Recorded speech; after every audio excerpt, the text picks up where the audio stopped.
We hope you're all keeping safe and healthy out there. Your Supersonic and Swamp Dream team are back in action to bring you the fourth instalment of our panel series. These panels are designed to create a platform for and amplify the voices of women, trans and non-binary artists who are creating extraordinary new music. And it's an absolute treat that we have in store for you this evening. We're delighted to be hosting three legends in the music industry, all heads of outstanding record labels from here in the UK and across the pond in the US. So this panel, entitled Spinning Plates, is hosted once again by journalist Jasmine Ketibuah-Foley, and our incredible panel is made up of Julie Weir, head of A&R at Music For Nations, Bettina Richards, the founder of Chicago-based label Thrill Jockey, and Vinita Joshi, founder of Rocket Girl. All are huge fans of music who've had over 2 decades of experience in the record industry and have all contributed boundlessly to the ecology of music making on an international scale. From across a range of genres and scenes, these label heads have been rewriting the rules of the industry. Tonight, we'll explore how Julie, Bettina and Vinita have navigated their way through the business. They'll be sharing insights from their early beginnings to their greatest achievements in running successful music labels, not forgetting the challenges that come with it. So whilst these talks are free to watch, if you're in a position to, we ask that you please donate what you can afford at www.supersonicfestival.com. Your donations will help to secure the future work of Supersonic, enabling us to bring you more inspiring events like tonight. So right then, it is time to kick off. Enjoy the show, folks, and we'll be back with you very soon.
Hi, my name is Jazz and I'm a journalist and creative in Bristol, and I'm the host for the Supersonic discussion.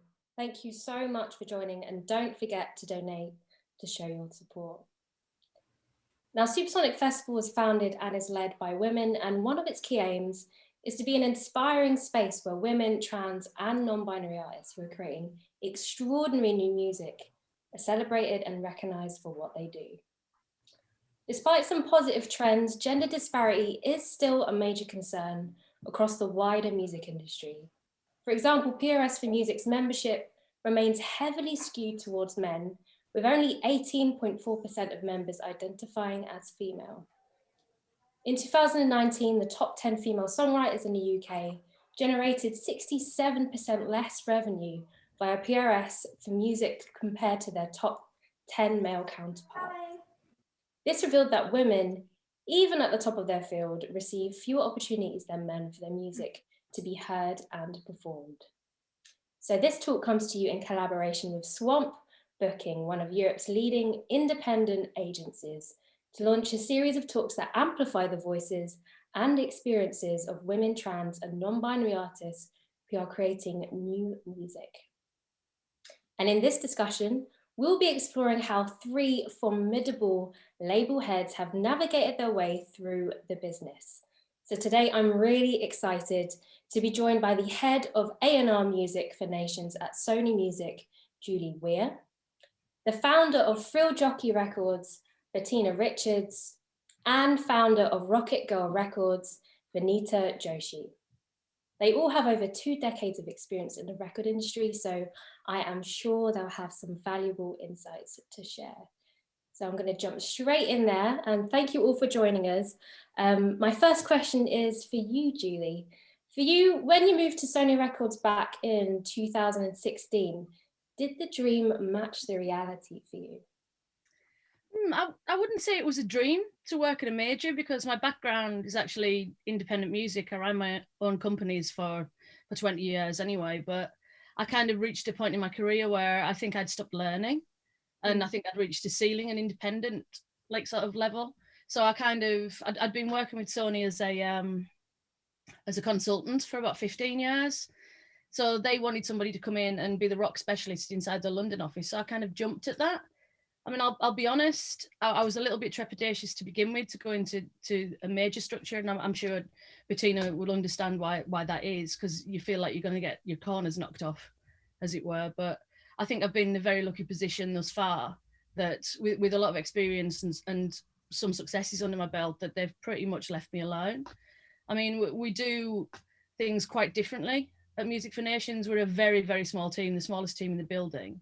And my independent background means that I don't really spend a lot of money. So I don't throw a lot of money at things. We think outside the box, and we work with artists. We work in partnership to amplify their vision. So, I mean, I think on the dream point of view, I wouldn't say it was a dream, but now there's toilet roll and decent coffee, which is more than I had when I was running my own independent label.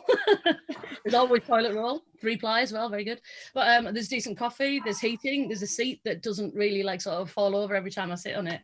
But we also have really good budgets to do things with, but a budget that is even double or triple what I had as like an independent is like, it means so much to me financially, because I know what to do with it. And I also know what things cost.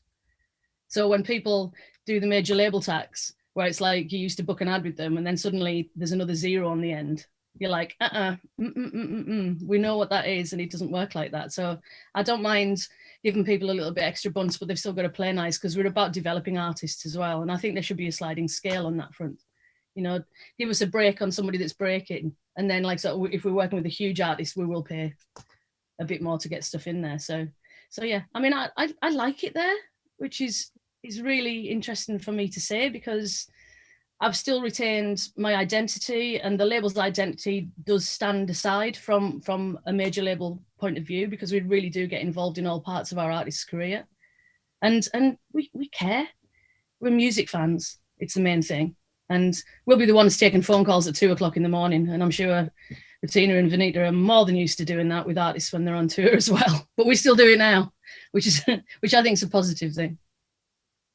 Absolutely. And for you, Vinita, as well, in Rocket Records, when it recently celebrated its 20th anniversary last year, for you at the start, was there a sense for you that you knew you were on the right track, a feeling that you just knew that you'd made the right choice and this was all gonna be really successful in the future? Well, before I did Rocket Girl, I was at Cherie Records.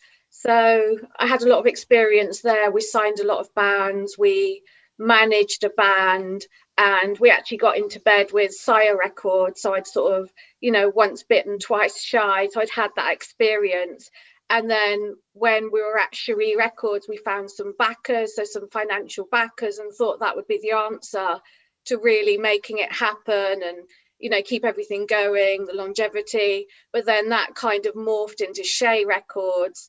And then Shea Records, there was 4 partners. And it got to the point where by the time I set up Rocket Girl, I was really ready to make all the decisions myself. I knew what I wanted from a label. I knew what I didn't want from a label.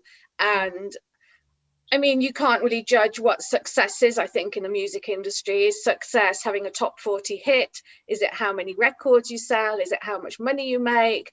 Is it how long you exist? You know, that how do you really say? I mean, I felt confident from the beginning because my first album was a tribute album. It was a compilation and I designed it myself. I did the PR. I got the track listing together, which took a year. So when that finally saw the light of day, I was like, oh my God, this has taken so long. It was such a relief when it came out, but then it really came out to great reviews, great radio play. When I say radio play, very specialist radio play, it was when XFM just started and they had those true indie DJs, a lot of journalists playing music, and you could see a correlation from what they were playing on the radio to what was actually selling. You just don't have that anymore. But there was definitely that sense of, I really know what I want and I know what I don't want.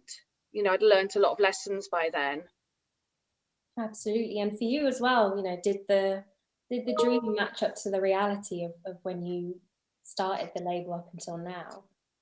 I mean, the dream was just loving music obsessively, really. I'm sure Julie and Bettina are the same, to have been around this long, is that it's really the music that keeps us going. And when you think I'll have a short break, it doesn't happen because another release comes along and you're like, do I want a holiday for 6 months or do I want to put this record out? Actually, I want to put this record out.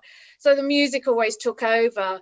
The dream, I think, it is much more difficult than you can anticipate. The phone calls in the middle of the night, the lack of sleep, bands running out of money on tour. It's just one thing after another. But I think we're so passionate about music. I think that's really what keeps us going ultimately, is that love. Absolutely. And for you, Bettina, was that passion at the beginning with Thrill Jockey Records in 1992, was that what drove the whole thing, or was there also like a lot of sleepless nights and stressful times that that came with that as well? I mean, I think definitely in 1992, I was blissfully ignorant. So I just thought, you know, I'd been at Atlantic Records, and then London Records was a much smaller group within the Polydor group. So I thought, okay, this is going to be better. And then that was really, the structure was too illogical for me, right? I'm too much want to like think of an idea, the band's into it, I want to execute. And there was like too many chains. It just seemed so inefficient. And but that said, I learned a lot about business stuff there. It was a valuable experience. So when I started, I just thought, okay, I'm just going to I want to put out records on my terms. I want to have the time to do other things. At the time I thought, oh yeah, you know, I'll silkscreen wallpaper and I'll do this. I'll have all this time to do all this fun, creative stuff. And I promptly got a job at a great record shop, which was right down the street from Sonic Youth's practice space, called Pure Platters Records. And I was like, okay, I'll work there in the day. And then I found out I wasn't making enough money. And so then I got a night job, and, you know, I was working all the time, plus putting out the records. HP Zinker, the first record I did, Austrian group, they were living in a squat down the way from me in the East Village, and they got kicked out of the squat and they moved into my apartment. So then suddenly it was record label and host, I guess. And it was a studio apartment, so it was a little bit tight. But so I think, and I made a lot of mistakes in those first years, like printing really fancy. I mean, I love the HP Zinker poster we did. It's a huge poster of a whole stack of amps, but you know, I spent too much money on things because I get carried away with the idea. So it was really the challenge and the fun of it, and then just always being willing to make mistakes. I think for anybody that wants to do this, you can't beat yourself up about them. You have to learn from them and think about this as like how you're growing and becoming a better company. And that's sort of the main focus that I do is I have sort of two priorities. One, I put out records, you know, just like Nita said, I can't help myself. I'm compelled. I hear this thing, even if I'm too busy and exhausted, I'm like, oh yeah, this has to come out.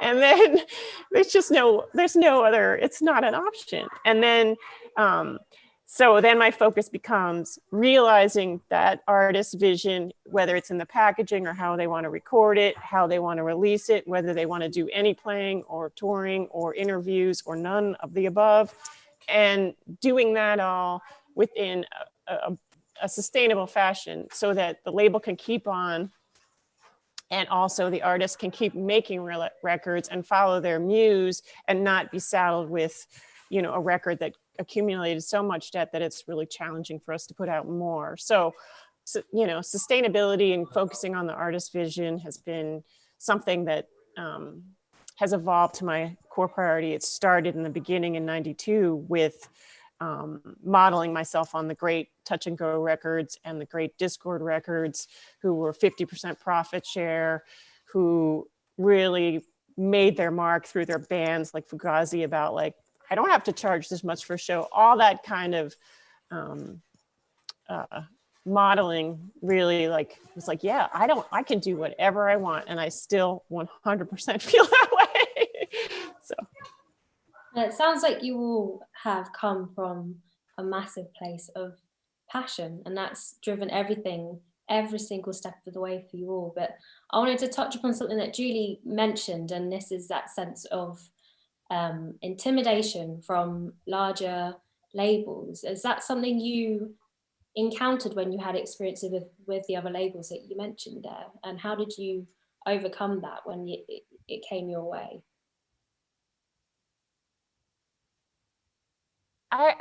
If you're asking me, at first, I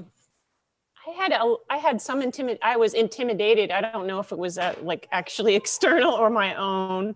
Once I realized what I had taken on and the responsibility that I felt to the artists, I was intimidated by that responsibility because I didn't want to let them down.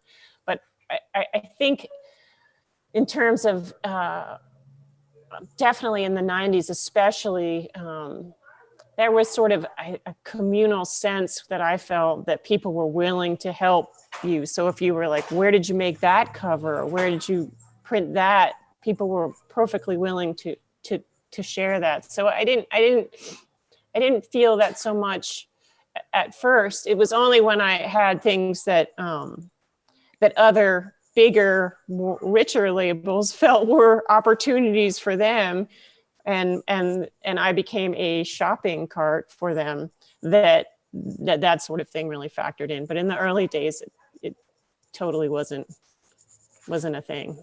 So I mean, I do a unique contract structure. I don't have any multiple album deals. So all my bands that have stayed with me, like Tortoise or the Sea and Cake, or for 30 years, is all because they choose to. So it's just profit split for this one album, and no other commitment. So that's not a secret. So it's easy also to see that the artists I work with could be poachable, if you will. Absolutely. And for you, Vinita, did you find any kind of a sense of intimidation from any of the other places that you encountered on your journey? Not so much intimidated. I think in the early days when we were running Cherie Records, we really began to feel like a stepping stone, because a lot of the bands, we would do all the hard work, all that grassroots. We'd take them, literally driving them around, staying up all night, then working all day. So we would be the last to go to bed, the first to get up, doing everything, financially supporting the bands. And then they'd have this, you know, sniff of success. They'd get maybe a feature in Enemy or Melody Maker, and their friends would suddenly think, oh, they're really big and rich, which, you know, obviously isn't the case. And then the majors would come sniffing around. So we lost a lot of bands to other labels. But, you know, very similar to Bettina, it's all about having a fair deal, not tying bands into massive long deals. If it works, it works. There's really no point in signing a band for 10 albums if by album 2 you're not getting on, because you put so much into it. You live and breathe that band that you're working with, and you do shoulder a lot of responsibility. I did feel really like their career was sitting on my shoulders. I took it that personally. It wasn't all down to me, but I felt it was.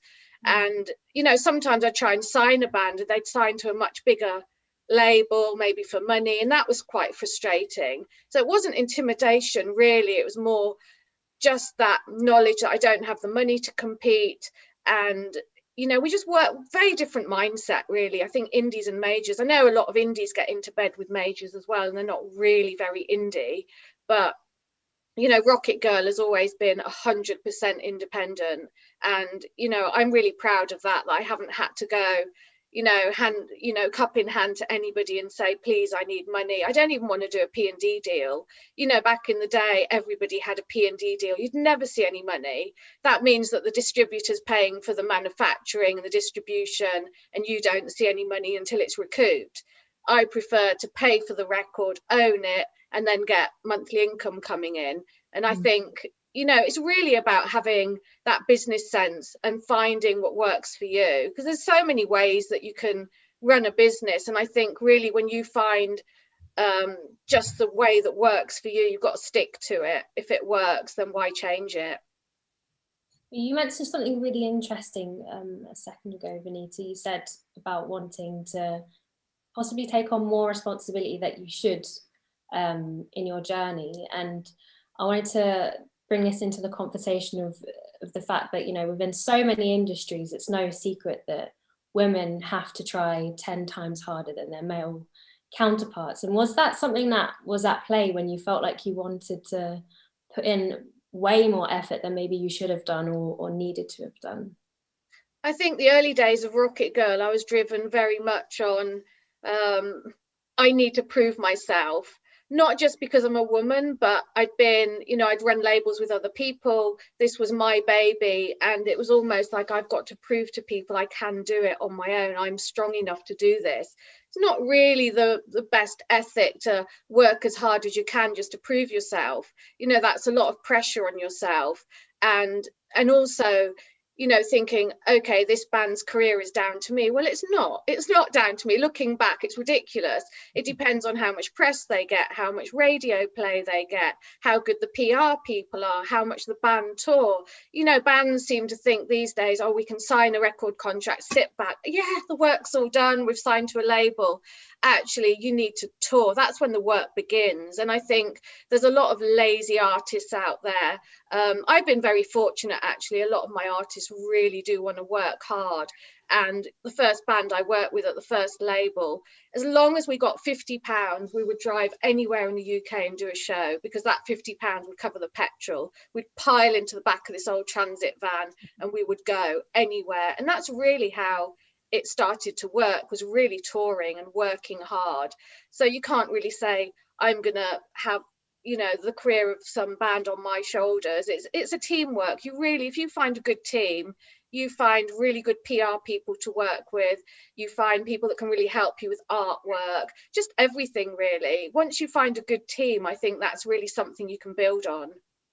Absolutely. And for going back to you, Julie, and this word intimidation that you brought up, I want to bring that back into that realm of gender in the industry. Was that something underpinned by that? Did you feel that there wasn't a sense of teamwork that Vinita sort of just spoke about because of gender? I mean, I have a very difficult relationship with the gender conversation inside the music industry, because it's not just the music industry, it's every industry. And I think quite possibly where I came into the music industry, I never had that problem, because I didn't really, I don't think I had a problem with it because I wasn't aware there was a problem. Does that sound a bit counterproductive? But I never really ran up against anything because I was a woman. I just got my head down and got on with what I was hoping would be a really good job. I suppose the only kind of intimidation factor I had was being at a large scale meeting. And this is literally the only time I've had a problem. And it was a very, very large scale meeting that the heads of the meeting were, I was probably about 25, and I'm talking that I was the youngest person in the room by about 20 years. And probably the only other female was the person that was supposedly taking the minutes. And I was questioned on every level over what I was doing, what I was achieving, how I was doing things. And to be quite honest, if it hadn't been explained the other person was taking the minutes, I had a feeling that I would have been given a notepad and a pen and expected that I was doing that. But I think that was an archaic entity. I mean, honestly, I've worked in metal and rock and alternative, like sort of really male dominated circles for a long time, as have Bettina and Vinita. And I've never really run up against a lot of problems maybe I'm completely unaware of them, but I just haven't really felt any difficulty in getting things done because I'm a woman, or felt that there was any barriers to what I was doing at that time. And I mean, this is talking like sort of over 3 decades, really. Absolutely. Well, it's very clear that everyone, you know, has their own journey and their own story into their career. And so I'm interested to know, you know, have things changed? Bettina, do you think within the last 20 years, do you think things have changed for people? Is there more equality? Is there not really too much of a glass ceiling, or is it just the same?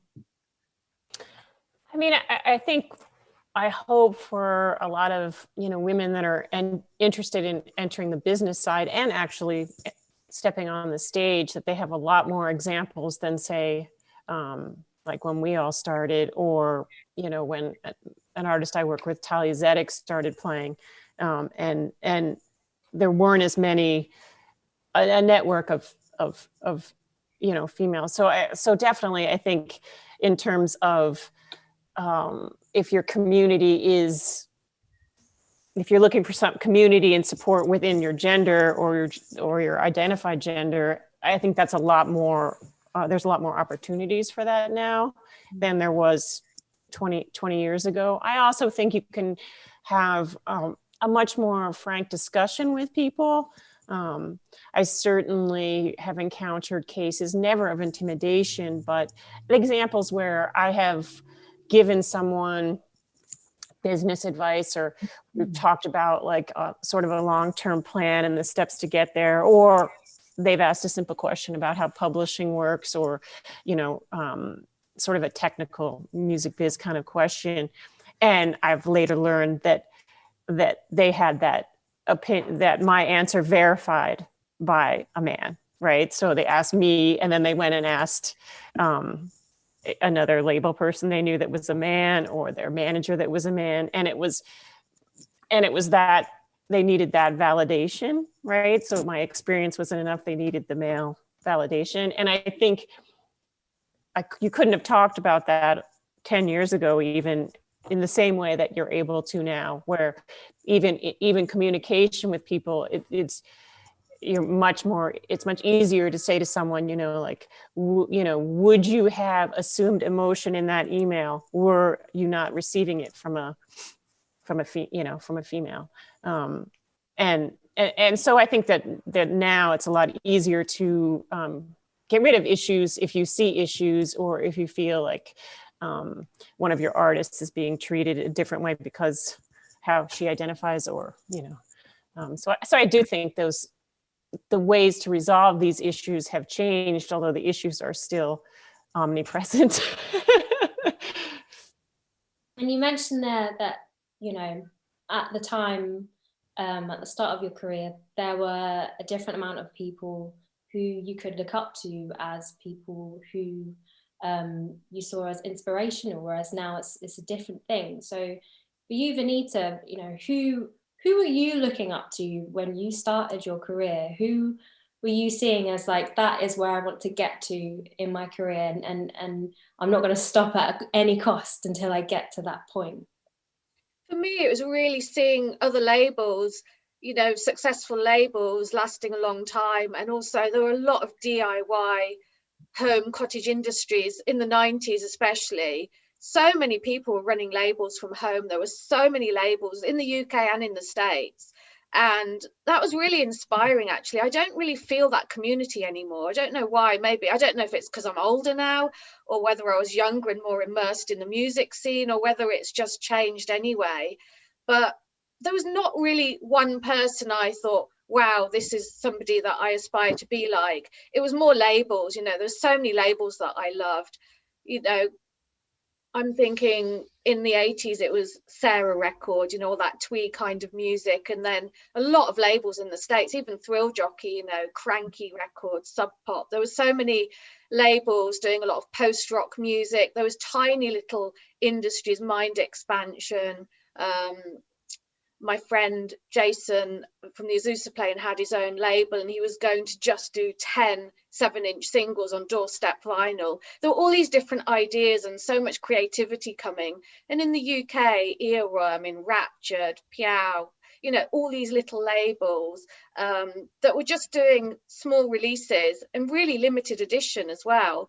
And I actually started a little mail order shop as well. So I was supporting these labels in my own way by buying 10, 20, 50 copies of their 7-inches. And same from American labels, we couldn't find all those 7-inches over here.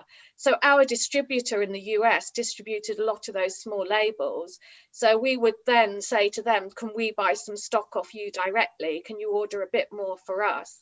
And so suddenly we had this room full of tons and tons of 7-inches mostly and CDs that we were sharing. So I just wanted to be really part of that cottage industry. I wanted to be at that grassroots level where I was helping bands. You know, bands would come over from the US and Tortoise. I remember the first time they came over and I remember thinking, oh my God, I've got to get a ticket. It's going to sell out. Of course, when they first came over, it wasn't sold out. They were still growing, developing. And I remember seeing them thinking, why isn't this venue rammed? You know, it was probably a third full, half full maybe. And then all the offshoot bands that they were in. And, you know, I used to let bands stay at my flat because I wanted them to come over and tour. I wanted to be part of that. And it just became one of those things was, oh yeah, Vinita will put you up if you're in London, you know, under her Mr. Menduve or whatever. And it became a thing, you know, people like, oh, you're the girl that put up that band when they were over. And it was only because when I was young, I would go and stay with bands and see music, live music, because I came from a small town and there was never any music. So I'd have to rely on the kindness of other people to put me up. And I vowed to the universe, you know, if you help me, I'll help you back. I'll do the same for bands when they come to London. And when I moved to London, that is what happened. My poor neighbours, though, at the time. But you know, it's just, again, it's that passion. It was really just loving the idea of putting a record out. And the first time you hear someone like John Peel play that record, it never got old. You know, even now when I hear one of my tracks on the radio, it's like, yeah, this is great, you know. But I just think all those indie labels inspired me for a long time.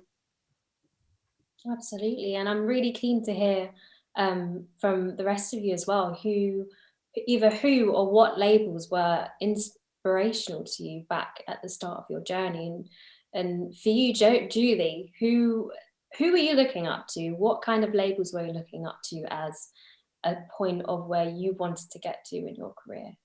It's interesting that you said there was no like sort of females that you looked up to at that time, because I think when we all came into it, there was no like heads of label that are female of any kind. I mean, I think there was a lady at Sony years ago called Michelle Anthony, who was like a really high up lawyer, and that's about the only person I knew at that time, like sort of 25 years ago, I would say. But I mean, speaking from a card carrying old goth here, I was really into, I still love Bauhaus, so I was really into Beggars, actually, in Chapter 22. But from like sort of the rock and metal scene, I was looking at Earache and Roadrunner, really, which is like sort of really, really, I know it's quite middle of the road in the great scheme of things, but that's what I always wanted to do, because I would buy everything, but I would buy everything on the label name. And Vinita, you said about like sort of there being a lack of community now. Anybody can buy anything, get anything, and basically press a button and either something's on your doorstep or it's playing through your speakers now. There's not that tribalism or sense of belonging or anything, because you were like sort of, I had to have that blue vinyl Bela Lugosi's Dead that I had to go to Carlisle to buy, which is like 45 minutes away from where I'm from at the time. I had to get on the train and invest time to get there, not just like click on Amazon and I've got it. You know, so I mean, I think there was a lot more investment in who you are and what you were at that time. I mean, I was making my own clothes and writing on my my dad's shirts with black marker, not that he knew about it at the time, sorry Dad, but you know, I mean, things like that, because you couldn't get those clothes. And I'm kind of really glad I grew up when I did, because I think that making something of yourself and wanting to belong to something and wanting to make a statement of who you are, it makes you into a really, really diehard music fan, because you had a £5 to spend, you could buy one thing, you know, and a £5 for an album, God forbid now, you know. But I mean, now for a £5 you can have all of the music in the world on your phone. you know, $5 a month. It's insane. And I'm not knocking the streaming services because it does make a lot of artists discoverable, but to me, it takes the, what would you say? It takes the nature of an album away, and people trying to push towards a track-based mentality, it just ruins the art of a record for me. I will still always want that platter of splatter vinyl or something that's really beautiful in my hands, like a Zoetrope vinyl and things like that. Beautiful packaging. So Bettina, I completely hear you on that. Because if we can go crazy on packaging, we so will. And I love it. Just because you're creating an artifact, it's not just a record. It's an artifact. It's something that people want. It's a tangible thing. You know, I've got more records in here than I can shake a stick at the moment because we're not in the office. But if I had the space out of all of them on the wall, because I really appreciate the artwork. And the 12 by 12 dimension is fantastic. Sorry, off on a tangent. We'll definitely talk more about, you know, the future, what's in store for the future of the music industry, what you think is going to change, because I think that's a really important thing to cover. But for you, Bettina, as well, you know, Julie mentioned this sense of community that pushed her towards a place of where she wanted to look to for inspiration. So for you, where were you looking towards? What was pushing you to push on further in your career and have high ambitions? I mean, as I said, I was really inspired by Touch and Go, Discord. There was a label that, you know, as I got more into it, I was like, where are the other women? And I didn't realize at the time that Lisa Fancher, who'd started Frontier Records, definitely was way out early before anybody that I know, running her own label, setting her own terms, you know, and that was really exciting to learn about, and, you know, to like aspire to like survive long enough so that people knew what my label was. I certainly didn't think about longevity when I named the label. It was like a juvenile delinquent movie trailer.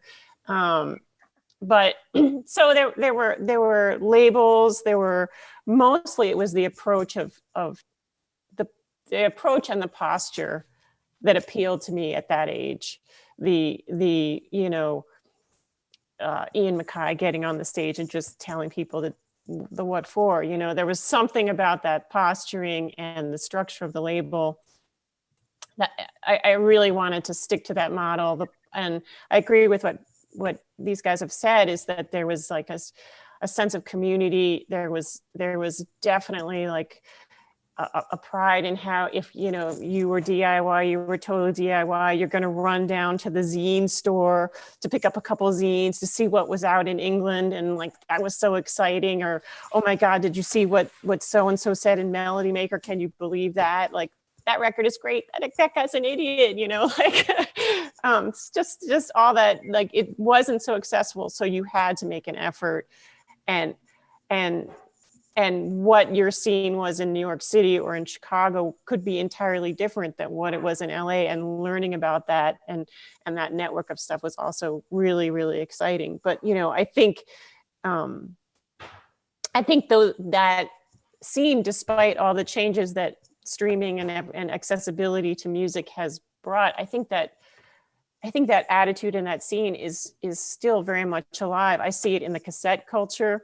I love releases that are really only released on cassette, because to me, it's sort of like an FU to all the streaming. Like, you people can't be part of this, you know, and I completely understand that attitude, you know, as in my 20-year-old brain. So I think there are certain 12 inches. There's that great label from Portugal, Principe, they just hand paint their record jackets. They're fantastic 12 inches, you know, and I can't wait till I get my Bandcamp notification. Ooh, there's a new one, you know, because I can't go to Portugal, so I got to mail order it. But so I see the community and that attitude still existing and still growing, just in a different way. And naturally, I'm not part of it because I'm an old lady. So like, but it's exciting to me to see, you know, we work with a band, The Body, and they were doing a show with Thou at this basically kid's basement. and I was calling up the kid to just see if I could, drop off the merch stuff for the body and stuff. And he really gave me the, you're so corporate, you corporate big label, like, no, don't come over here. And I was like, yes, I've made it. I'm too, so I think it's all a matter of perspective. I think these communities are interacting in different ways than we did, but I think the attitude and that essential thing that attracted us all, like, we love music, and I know about this, and my friends know about this, and this is ours, and we're building on these beliefs. I think that's still going to carry on. Absolutely. Well, you spoke about tapes and your love for tape, and that's become a new upsurgence in a trend of how people want to put their music out. And you spoke about streaming, so it feels natural now to talk about what is the future of the industry going to look like. Is it going to be heavily based on going back to traditional forms of things like tape or vinyl? I mean, they're already really popular, or is it going to be something completely different? So I'm eager to know from your eyes where we're going to be. So Vinita, what are your views? What do you think is on the horizon for the music industry in the future? I think it's ever evolving, really. If someone told us 20 years ago people could push a button and choose a record or stream something or download it, we'd have been horrified, maybe not horrified. Do you remember when cassettes first came out? Taping is killing music, with that little skull and crossbones logo on it. It's like, well, cassettes never killed music. Then there was CDs and there's vinyl. Now vinyl's really big. I actually did a cassette release last year and it sold out really quickly. I think physical music will continue selling, but like Bettina and Julia both said, is the packaging's really important. That first album I did was it was a silver embossed Spaceman 3 logo on a black matte cover, and it was clear glitter vinyl, so it was really expensive. For the first release on the label, it was a double glitter LP vinyl in a black jacket with a silver embossed logo, and the CD came in a little individual box with a silver logo on it, and the box alone was £1 before I'd even manufactured anything else. So I really think specialist packaging is really the way forward. I'm not talking about a boring box set where you shove everything on a CD and put it in a box.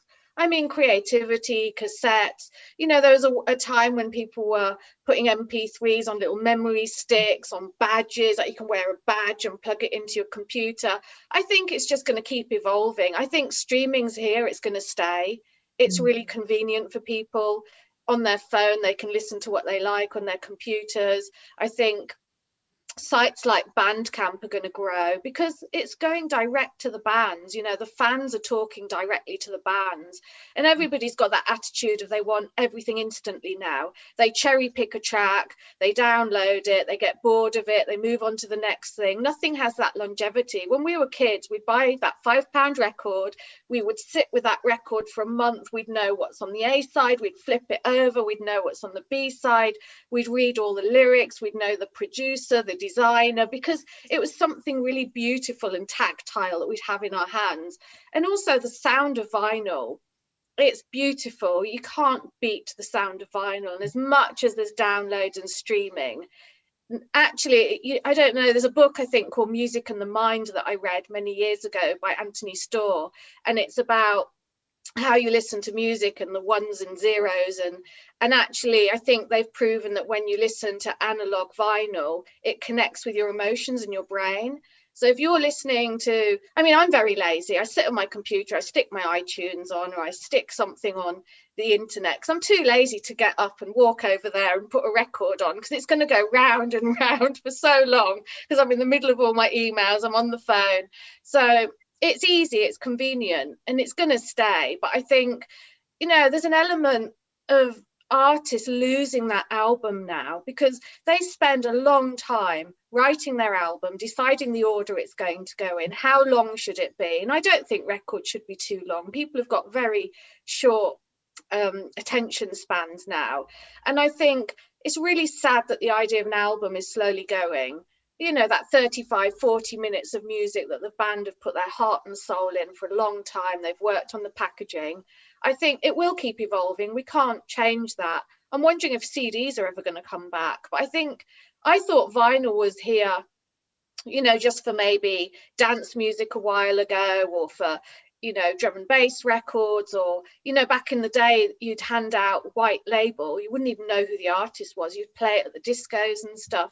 Things have changed, but I think the sound is still really important. And we're here because we love music. And at the end of the day, if something sounds really good, you're going to want that. You know, you're going to want to enjoy the music as it's meant to be heard. So I think as much as the streaming is convenient, I think everything, you know, you need a mixture. I don't think one is better than the other. I mean, I'm not dissing streaming because, you know, I get these little spikes like, oh, your artist has been added to this playlist, or this new music Friday, or, you know, and suddenly you see a spike in sales and you get some kid writing to you going, oh my God, I've only just discovered this artist and I love them, and what have they put out and what's coming next. And just to have that, you know, that fan base and people out there that still want your music, that's the best feeling ever. And somebody writing to you going, I love this band that you've put out, or, you know, this is soundtracked my life, because so many bands have soundtracked my life. I'm really glad to be on the other side of that now, soundtracking the lives of kids, adults, whoever wants to listen, really. But it's the quality at the end of the day. For you, Julie, is that a similar vision for the future for you? Do you have a similar idea of what things will come in the future for the music industry? I 100% would like to just applaud Vinita for just saying the turning over of the record thing, because there's certain records that I can't actually listen to as much now, because when I was a kid, I just listened to them on a loop. So I know the track list in my head. So if I hear anything out of order, it just plays with my brain, and I can't, it just makes me feel very uncomfortable in an OCD style, because it's not playing in the right order. But that's why I love albums, because they were designed to be played in a certain order. Not necessarily concept records, if you understand what I mean, but if you're playing stuff that it was designed to be like that. They've spent 2 years writing something that should be in that order, which is why we work with a band called Tool. And I thought they were all a bit crazy, to be really honest, because they wouldn't put anything on digital streaming platforms, because they didn't want anyone to be able to pick and choose and do things in their own order, because in their brains, this is a body of work, this is a work of art. They don't want people messing with it and doing it in their own style, which after working with them for a couple of years, I kind of completely understand that frame of mind. But I just love the fact that you said that, actually. It's just, anyway, technology wise, I think that's what's going to be pushing us harder, because we sit in meetings all of the time about things like blockchain and cryptocurrency, which if I was still running an indie now, I would be like going, what? Because it's kind of, it's something that I find absolutely fascinating, but it's really hard to navigate. And that is something that will start moving forward with a lot of things, moving from Travis Scott and Fortnite through to like sort of virtual worlds, which I find really interesting. It's expensive, but it's where like sort of the gaming communities and the music communities are going to mix, which I do find really interesting. And it's something we want to get involved in. I mean, the virtual space for us it's going to be huge. It's how we navigate it, and it's how we work with it. And I think it needs to be on our own terms, because technology platforms already run the music industry. So I don't want to have any more of that control taken away from us, to be quite honest. I think Vinita and Bettina both said very valid things about the value of fandom. I think D2C and fan-led marketing is going to take over, because shopping habits have changed permanently now because of COVID. It worries me massively for independent stores, because I worked in a record store as my first like sort of adjunct into the music industry, and I loved it. I loved the Wednesday morning drop.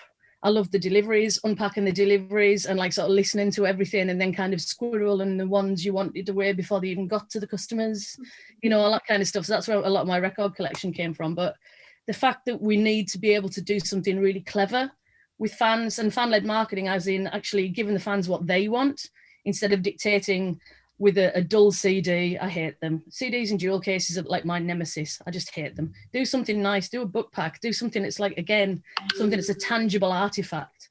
I think that is the way forward on that. And then I do think as well the whole thing of models changing, and this is where the indies will really come into their own, because majors can't move quickly.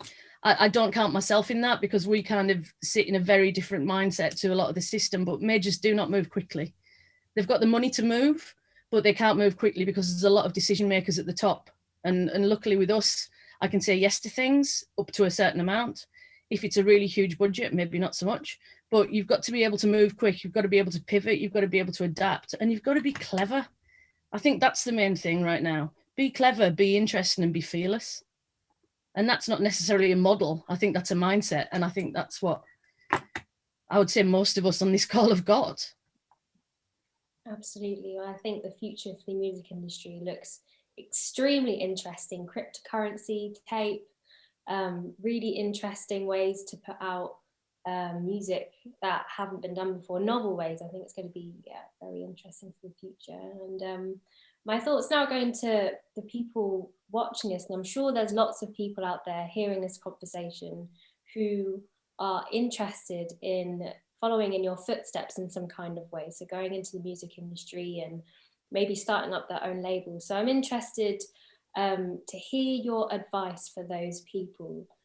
So Bettina, for you, what advice would you give to someone, especially young women, wanting to start up their own labels and get into the music industry? Yeah, I think the most important thing that when I have conversations like that with women that want to do that or put out their own record is that they are clear and define their goals for themselves at the outset, right? Because as we've touched on a couple times, success is really achieving your goal, achieving the artist's goal, and that, you know, not every record has to sell a huge number to be a work of art. You know, some music just appeals to a limited amount of people, and maybe over time people realize what it was that they missed, and it takes time for that groundbreaking or singular tangent to be appreciated. So I think it's important when people, if they want to start it, to set their goals with what is important to them, what is important to the people they want to advocate for, and not define those goals by external barometers. Because also, as everybody's touched on now, the music business changes so fast. And I do agree with Julie that COVID has completely changed it. And one of the positive, if you could say anything positive about COVID, is that I feel like people who are in the community have appreciated and value that community. We've seen really strong support from our community that I'm like so grateful for on mail order.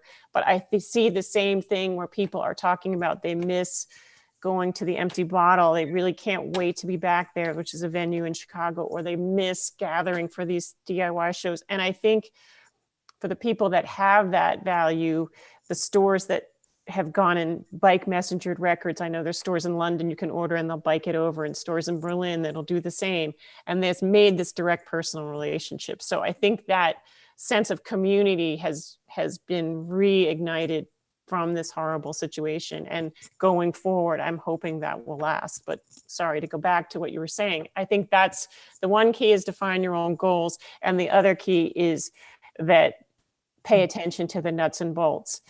You know, it's not on rock and roll to know exactly what your costs are. And once, you know, we were talking before this went live about toilet paper and stuff like that, but you know, all of it, you have to figure out all of it. How is the band going to get from A to B? And knuckling down and doing that, it's more important to be there for them with all those things than to be there for them at 2 a.m. after the show.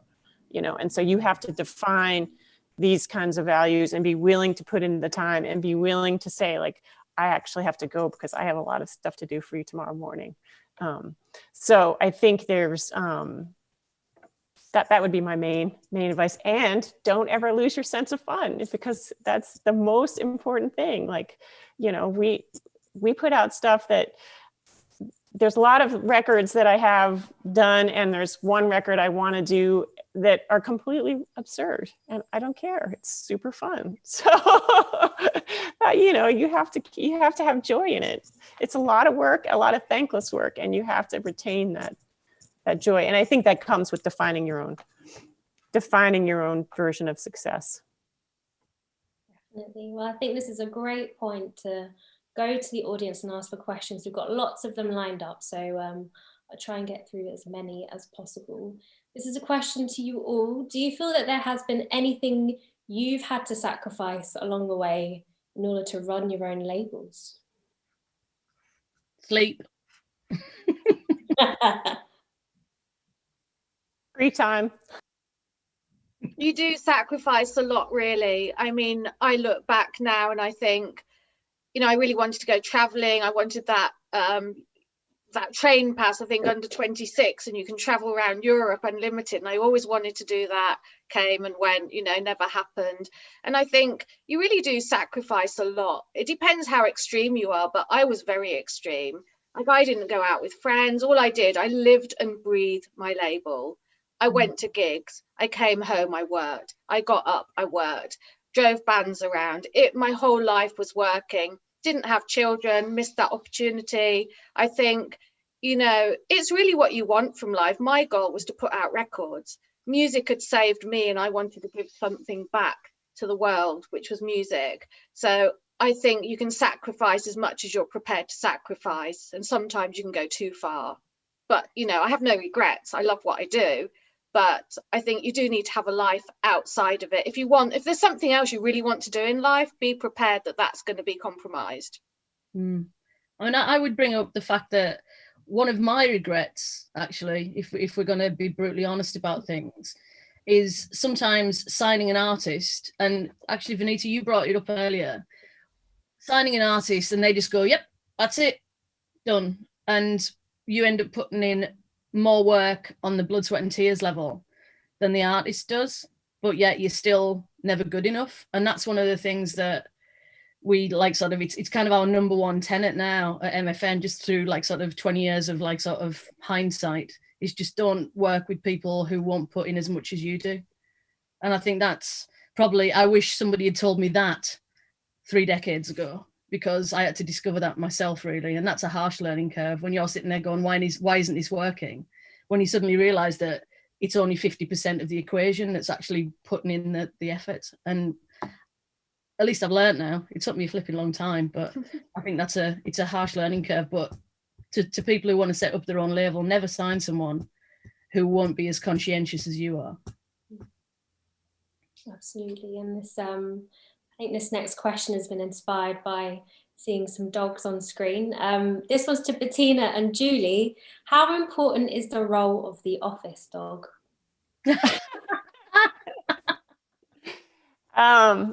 It can be very important. Although one of my coworkers for a very long time, a fantastic guy named Eric Keltson, he had a dog which had really bad gas, and I would have to say that suddenly the office policy on dogs changed. So you have to think about that a little bit. Well, I have to say my dog during lockdown has been my sanity, because I would have been licking the windows without the company, I think. He's not here now, he's watching the telly, ironically. But I'm not even joking. But yeah, he's been brilliant, but also a bit like your friend's dog, Bettina. He is a little bit windy. Stinky offices.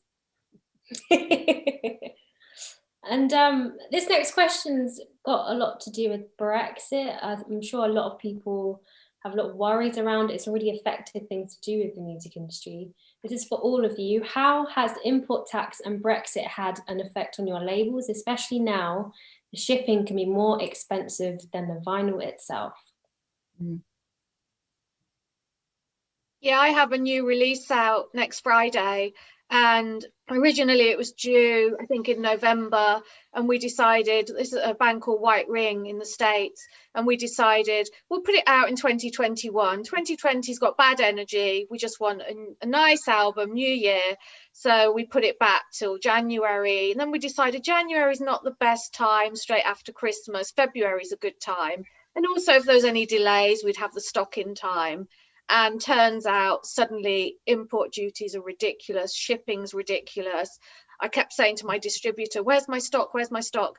Oh, actually, everything that's come in the last 2 weeks, we're arguing about the prices. They're overcharging us on shipping. So actually, it's a blessing in disguise that your release is delayed, because, you know, you'd have been charged all this money. We're trying to get it back. And then there was a breakout of COVID in the shipping department of the manufacturing factory. So that further delayed it. Anyway, long story short, I got the vinyl last week, just in time, literally, you know, just in time to ship it to the distributors. And it's really a nightmare. There's so few pressing plants in the UK, which means we have no choice but to go to Europe. And they're saying if we manufacture vinyl now, it won't be ready till July at the absolute earliest. So they're all working, you know, socially distanced in the factories. The demand for vinyl is really high, and not just for manufacturing. I'm just really, really concerned about the live music after all this. You know, it was quite nice. I hated the idea of the euro at one point, but actually it worked out in our favor, because we had all these different currencies. You'd have a band going to France and they'd have French francs. Then they go to Netherlands, they'd have a different currency. They go to Germany and have another currency. And they'd come back to UK with all this currency, which is really expensive to change back to pounds. But touring now is going to be a nightmare. I mean, bands don't really like coming to the UK already because our hospitality is so bad. They're treated so much better in Europe anyway. I think this is going to be an ongoing problem. I think it's only going to get worse till we're just going to find out what happens, actually. But I think the manufacturing side of it, to start with, has been huge delays, huge cost. And then you got to ship it on to the distributors. I have to send it to the band in America. It was £150 to send stock to the band in the States. So you get to the point where you think, well, do I manufacture it in America and then ship some here and then ship it to Europe? Like, looking at different ways of doing stuff now, it's really, I can't imagine what's going to happen in the future right now. Then you get killed by American tax as well. We have the same problem in both directions on that. But just to add to that as well, I have a number of friends who run studios over here, and they've had all of their bookings for this year cancelled.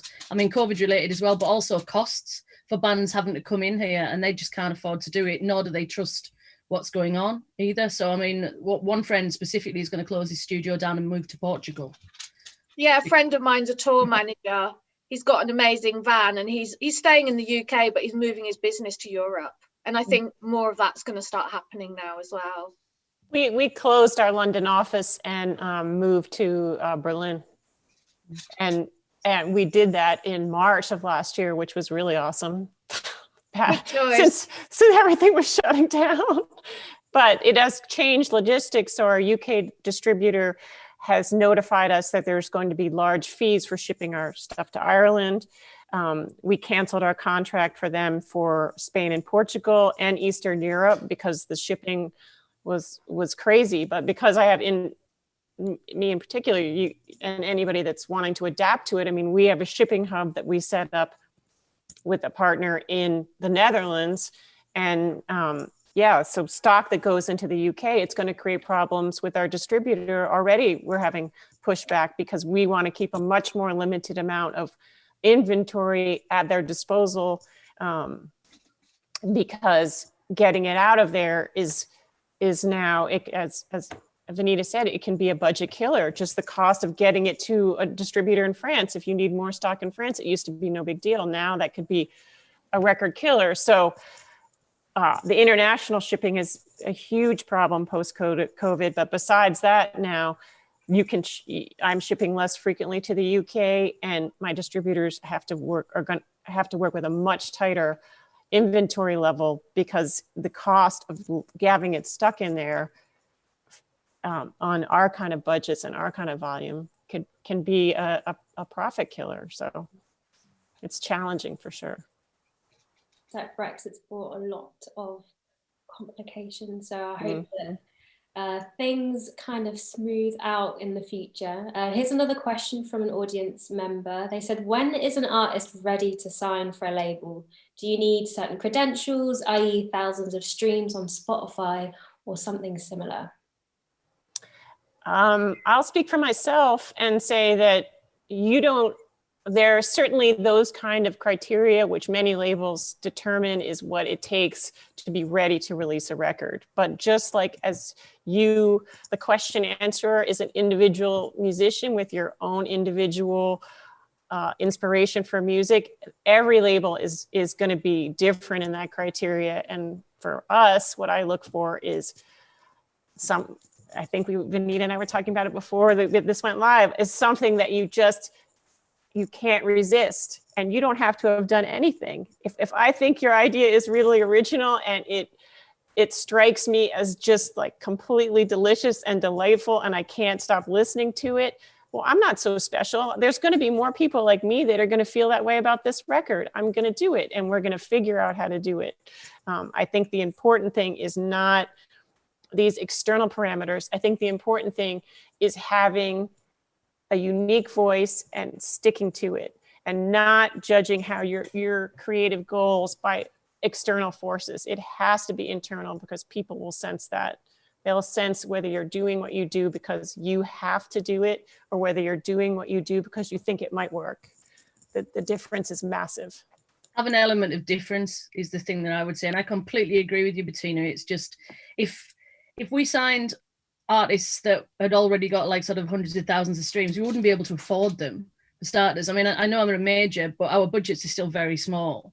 And I also don't agree with that whole TikTok marketing thing, because I do think the bubble's going to burst on that, and I find it totally cringe. I'll be really honest, I hate it. I really don't like the social media thing. I think there's like a limited bubble to that. I think it's definitely great for pop acts and things that like would be a track-led like sort of economy. But for what we want to do, we need creativity, we need excitement, we need ideas, we need people to be fearless. They need to love it, we need to love it.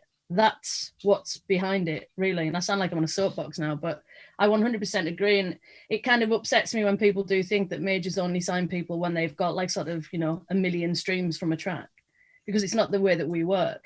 I mean, our jobs really are to develop an artist and expand their vision.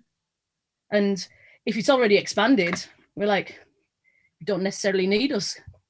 Go nuts, go and do it yourself. You can make your own money, you can do what you want. But I mean, I think my own thing would be, oh, shut up, Siri. Sorry, Siri's shouting at me.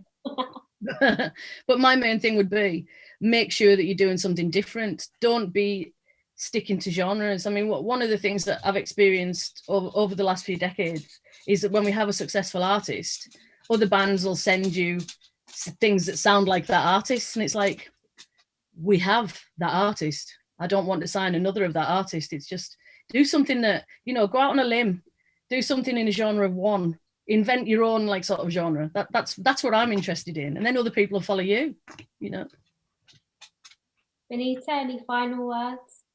I think these guys have said it all, really. I think the music speaks for itself. If somebody loves the music and they want to put it out, it's irrelevant, really, how many streams they've got. As long as the band are prepared to work hard and they feel that they're ready, then they're ready. Well, sometimes, not always. But I think, bands used to say to me, what do you need? You need photos, press pack. They send all these fancy printed things. It's all irrelevant. At the end of the day, it's the music that speaks. That's all you need. It's not anything else. It's not figures. It's not sending, really expensive photo shoot pictures through, or, really, I've signed a lot of bands that have literally put a dodgy cassette through the letterbox and it sounded great. It doesn't matter at the end of the day, not to me anyway. Can't speak for everyone, but I think a true indie, if they love music, they love what you're doing, they're gonna try and do what they can to work with you. That's some absolutely amazing advice there. And on that note, I really want to thank all of you for joining this Supersonic panel discussion, and also our fabulous guests. I feel like there's hundreds more questions that people would want to ask you, but I'm sure they can find you and chat to you and ask you questions in lots of different other ways. And also, for all the people watching, do not forget to donate. And if you can, do stay with us here on YouTube for more music and supersonic fun coming up next. Thank you very much. Yay, Supersonic! Thank you. We're in the front row.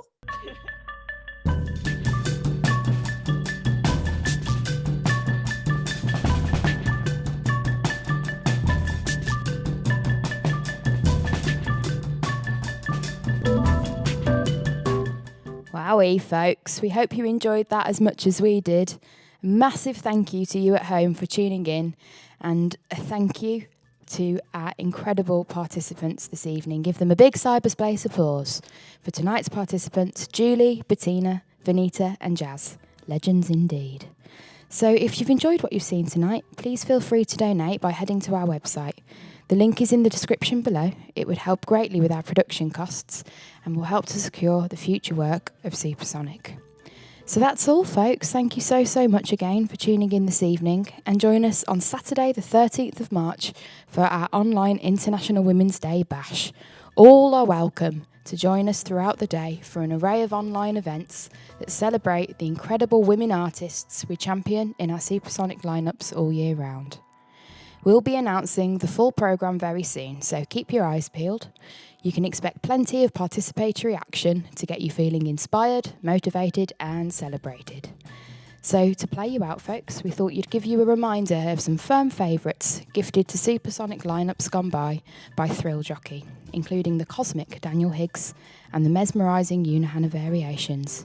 Kick back, folks, take care, and we'll see you again soon.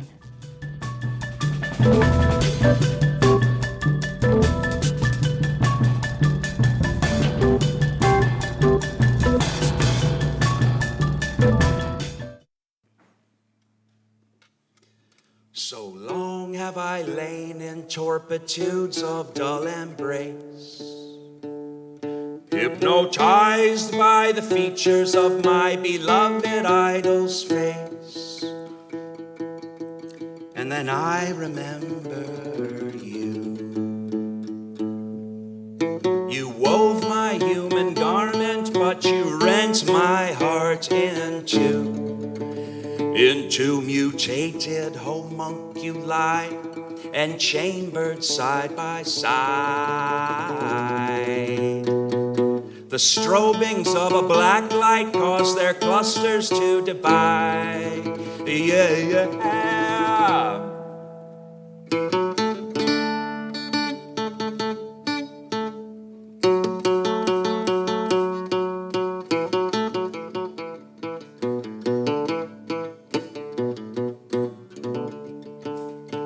Writhe with fetal purpose, they flap their feral fins. Can you smell their sweet pollution on the bosom of the wind?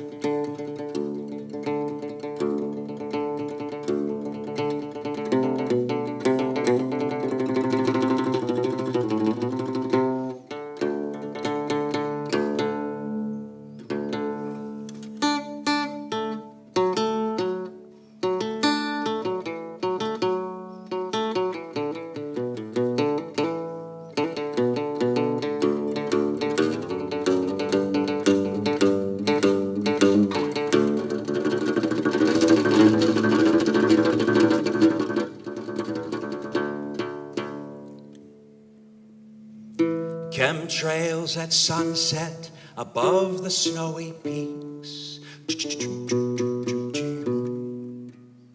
The pageant in the valley, nectar dripping from their beaks. Yeah. Inebriate a spiral contour into sound.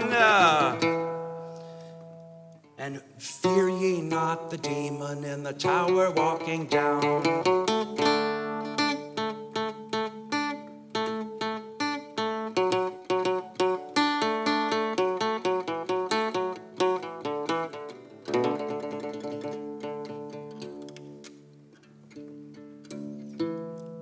Consider the warning that he gives for you to heed. Accept the scroll that he gives for you to read.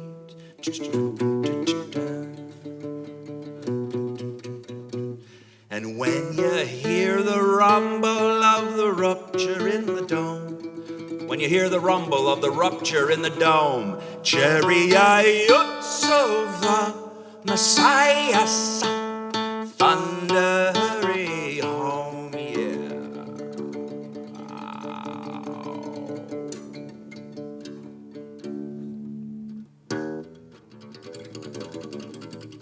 Saturday, Saturn's Day.